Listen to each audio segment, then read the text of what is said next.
Hear the tolling of the bells, iron bells. What a world of solemn thought their melody compels.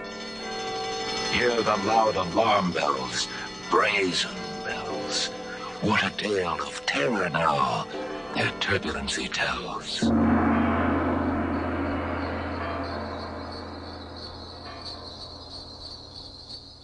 In there, Fortunato.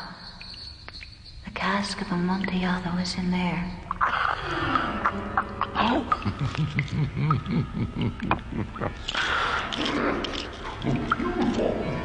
For the love of God! I forced the last stone into position and plastered it up. Against the new masonry, I re-erected the old rampart of bones. For half a century, no mortal has disturbed them. Rest in peace, Fortunato. Requiescat in pace. Under the floor. He's hidden the old man's body under the floor. Louder, louder. Louder! I admit it! Tear up the planks! Stop the beating of his hideous heart!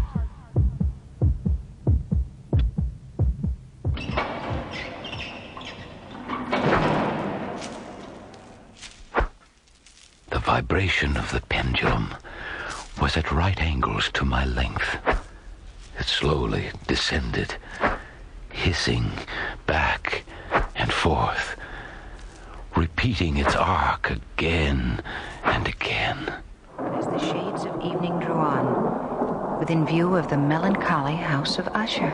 And the raven, never flitting, still sitting, on the pallid bust of Pallas, just above my chamber door. And his eyes have all the seeming of the demons that is dreaming.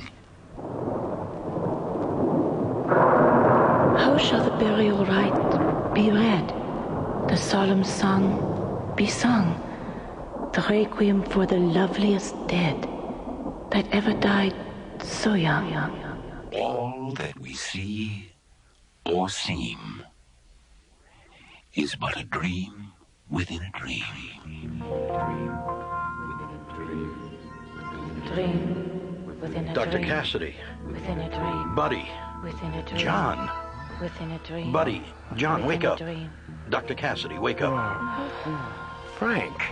I saw you land about an hour ago. I've been trying to raise you on the crawler's short-range transmitter ever since. Bells.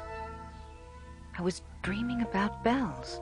And some kind of terrible razor swinging back and forth. And there was a murder. An old man was killed. His body was under a floor, but his heart wouldn't stop beating. The pit and the pendulum. The telltale heart. Poe. We've all been dreaming about his stories and poems. Everyone aboard the Galileo had the same dreams. After we landed here to repair the meteorite damage, we saw a black cat. When it ran into the mist, we all fell asleep. But you weren't asleep the whole time you were here. What woke you up? Earth tremors and storms. And after every disturbance, the mist would clear long enough for us to see another part of Tamerlane had disappeared. It's losing its molecular density, too. I've been checking it out on the crawler's densiometer. Tamerlane is returning to its own dimension. What do you mean? Tamerlane isn't supposed to be in this time-space continuum. Somehow or other, it slipped out of its own dimension. And now, it's slipping back. How do you know that? The longer you stay here, the more you dream. And with every dream, you understand a little bit more about Tamerlane and what it is. Have you found out why all the dreams are related to Edgar Allan Poe? Yes, I have. I found the house last night. House? What house? The house where the dream chamber is. The house of Usher. Come on, I'll show you.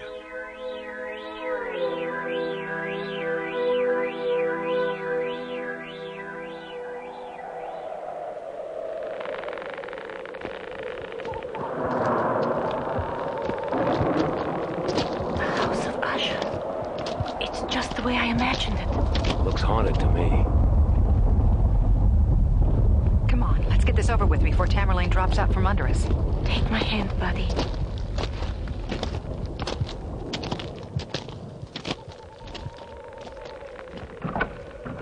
Where to, Frank? Up the stairs, then turn left. It's freezing in here. Help me with the door, John.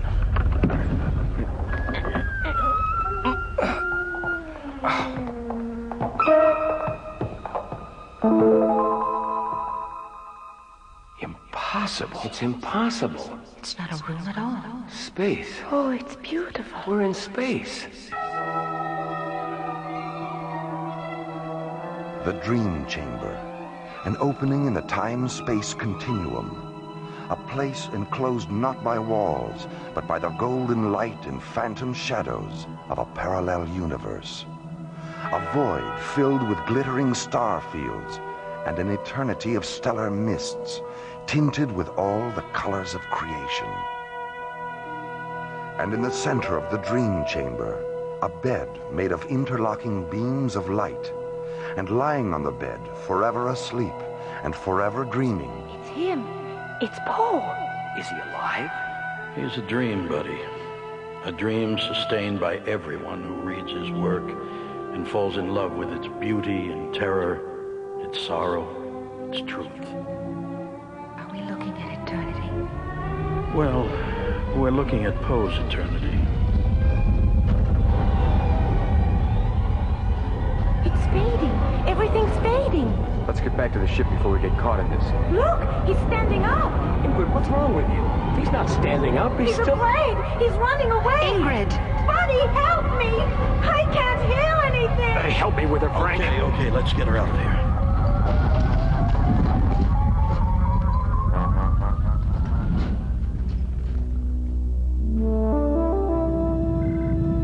All right, Mora. Thanks for letting me know.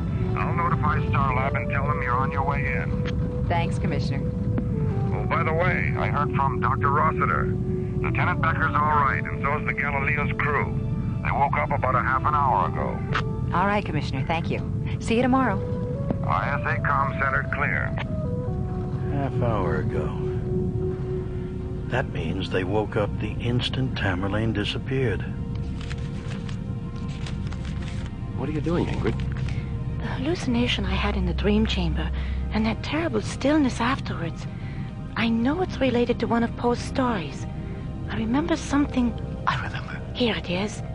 Silence, a fable. And mine eyes fell upon the countenance of the man, and he was afraid. He raised his head and listened, but there was no voice throughout the vast, illimitable void. Only silence. And the man turned his face away and fled into the distance. And I beheld him no more.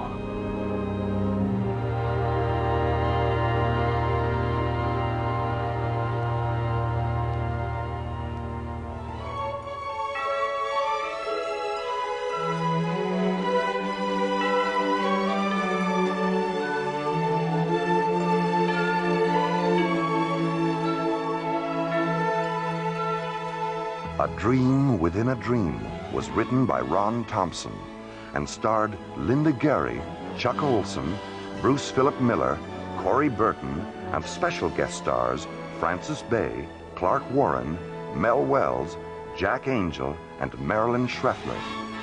Associate producer Ron Thompson. Music director Tom Rounds. Engineer Stu Jacobs. Technical consultant Peter Sky. Assistant to the producer, Jim Cook. Alien Worlds was created, produced, and directed by Lee Hansen. And so, until next week, this is Roger Dressler, inviting you to join us for the adventure of the parallax deception from the elsewhere and elsewhen of Alien Worlds.